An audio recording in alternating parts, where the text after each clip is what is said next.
Jay Calderon of Fight Hook News here with former world champion Keith one-time Thurman. How you doing, champ? Doing all right. Out here getting ready to work tomorrow's gig. You know, it's going to be a great night of boxing. I think we got a lot of just 3 beautiful fights for the fight fans that are coming out and everybody that's going to tune in on Prime Video.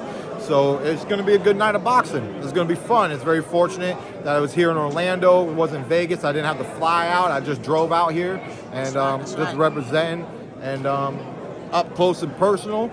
I'm going to get to see what the champions look like in the division that I'm trying to hop into once we get green lighted and we can get back in the ranks. So you're looking to move up to 154 for your next fight. I mean, you've been out of the ring for a while. When are we expecting to see Keith Thurman in 2025 for sure?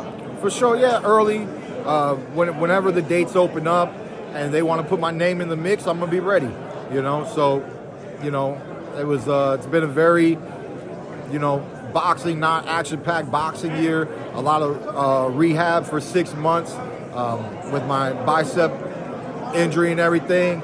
But I got to spend a lot of time with my daughters, my wife and family. So, you know, we're still blessed out here.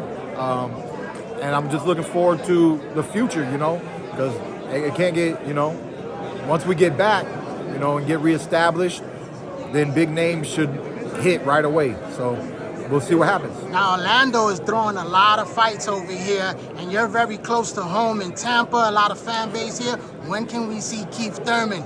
Is his return going to happen here in Orlando, so close to home? We'll see. That's a tough one, you know. When it comes to the venues and things like that, you know, the promoters and the networks, a lot of them choose that. But you guys might get lucky.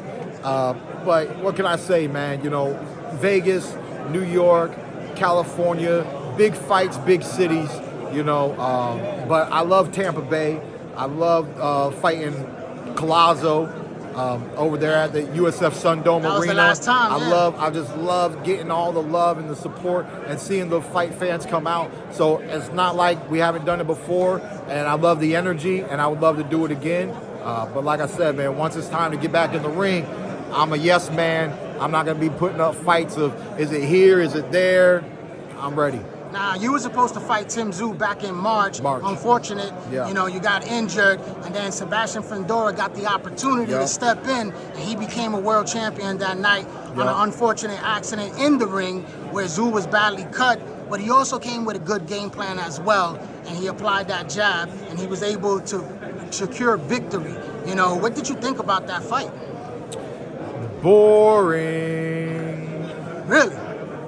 I mean, it wasn't an action-packed fight for you?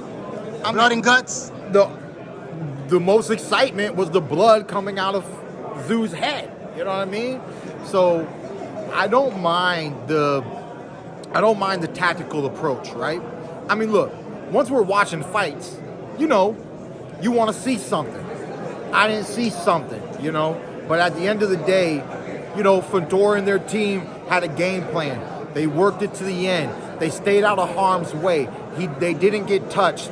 They jabbed 1,000 times. And they won a split decision, which shows you how risky it is to try to do such a performance. If Tszyu could have got in a little bit more and was able to get off just a little bit more, it would have been a different shift. It's not about the damage being dealt because Tszyu's landing punches. Tszyu didn't get the credit because of the distance. He wasn't able to close the gap, and just round by round, Fundora was looking good. Like I said, it was still, even with all that, it still was a split decision. I liked the tactical approach from Fundora, but I wish he threw a few more combinations. You know, I understand he used to get real scrappy. For a tall, lanky guy, if you remember when Fundora was coming up, he was brawling on the inside. He was doing a lot. He was very risky. As you fight better competition, you get through many fights, you go home, you get banged up a little bit. There's a day when you think to yourself, maybe I shouldn't get hit so much. And maybe it's true. And maybe you should work on that. Tighten up defense. Use that range. But because you were able to throw 12 jabs in a row, I mean, literally, there was a jab and a jab behind a jab, jab, jab, with a jab, jab, with another jab, and bitches, you jab one more motherfucking time. You know what I'm saying? So if you got the time to throw all those jabs, you got the time to sneak in a straight left. You know what I mean? If you go boom, boom, bop, bop, bing, you know, where's the bop, bop, bing, and the bing, a bing, a boom, you know? So a few two-punch combinations, every round. Anybody wants to go back and watch the fight, I mean, you can try to fact check me if you want. Bazillion jabs per round, no combinations. I'm talking about the 1-2. I'm talking about the 1-2-3. 1-2-3 to the body. 1-2, turn the 3 into a little lead uppercut because his arms are so lanky. He was throwing it a little bit. He could have thrown it more. He could have done a little bit more. If he would have done just a little bit more, the gap would have been more. The gap was by a hair. But he's blessed, man. At the end of the day, we want to win. He got the win. What do you think about Spence? But it's not Spence? exciting. And he's going to have to re-excite a lot of people that are going to continue to support the Fundora show and what Fundora brings to the table. So I hope, like I said, he was mixing it up, but then he got stopped. So then he got a little timid. Now he got very cautious. I don't like him mixing it up too much. I don't like him being too timid.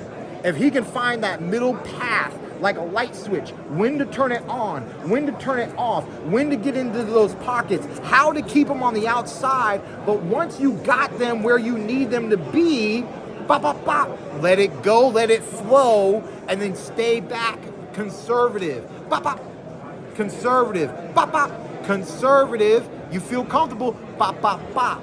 It's just mathematics, man. We did this in elementary. You put the 2s with the 3s, you get 5. You know what I'm saying? You think Errol Spence has an opportunity to pull up an upset against Fundora? I mean, He's been out for a very long time.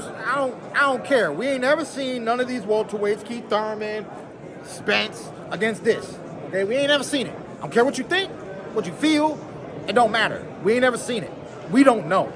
I mean, we like to say Spence is the greater fighter. He's done greater things. He has more power. You want to say all this stuff, well, but can he get past the obstacle? Could he come back from that? From what that he didn't do beating good. He Crawford? didn't do good against the last southpaw. Is he going to be okay against the lankiest southpaw in the history of 154? So Fundora is an obstacle, let alone a challenge. He's a whole obstacle. You know what I'm saying? Like, feed the boy a few extra steaks and get out of the weight class, kid. You know, but at the end of the day, man, that's what makes boxing interesting. Styles, fights. You know, we look at body frames, but we never really seen that at 154 historically. It's different. It's different. It's a challenge for everyone. He's been beaten. He can be beaten. He's not overly intimidating, but it's not how do you get the sparring partner? You got to go hire Circus Olay, have homeboy sit on homeboy's shoulders, and then try to punch that guy. You know what I'm saying? It's not, how do you even get a sparring partner, bro? I don't even know where to begin with this mentality. You know what I mean? You think that's the reason why Crawford passed up the fight and decided to go a different route? I mean, besides the fact that you won the world title and it wasn't entertaining. You know what I mean? Like, I don't know. What do you think about his fight against Israel Madrimov? Who's that? Who's? Crawford. Oh, I didn't watch it. You didn't watch that fight? I didn't watch it. Oh, wow. No, I didn't watch it. You know, I heard some feedback and stuff. You know. Didn't you guys fight in the amateurs? You and Crawford? No, Crawford was always smaller than me. You know, okay. I mean, Crawford was fighting people in the amateurs like Saddam Ali, and you know, he was fighting probably Mikey Garcia and potentially who just said that they're done is Danny Garcia and things. You know, Crawford had a better chance of fighting them at 132. And then some went to 140, and I was at 152. At my time, at my Olympic year, they didn't have the welterweight division, and so it was 152. I lost to Boo Boo Andrade, you know. So I seen him, but I never got to be in the ring with him. I never fought Sean Porter in the amateurs, we were sparring partners, and we didn't. And we were sparring partners as pros, and then we never fought till the contract, really came and the fight was big enough and we fought each other. So he's the only fighter that I had ring experience with at this level before ever fighting. That would have to be Sean Porter. Do you think Vergil Ortiz is ready for the elite junior middleweights right now? Vergil Ortiz? Yeah, it's a lot of inactivity, but he's young, he's strong, he wants to move up. 147 was challenging, but, you got to do something, you do something, you establish yourself, and, he was looking like a threat in one division, so depending on what he does, he can establish himself as a threat in another division. That's what I want to do with my comeback, is show that Keith one-time Thurman, no matter what age, no matter when, where, who, what, how, 1 injury, 2 injury, 3 injuries, you put me in the ring, I'm a problem for the world. Is that a fight you're interested in against Vergil Ortiz? Or even a Jermell Charlo? Yeah, Jermell, I'm interested in Jermell. I actually like that. I like that after, I'm still, I like the Tszyu fight. He's got his own opposition.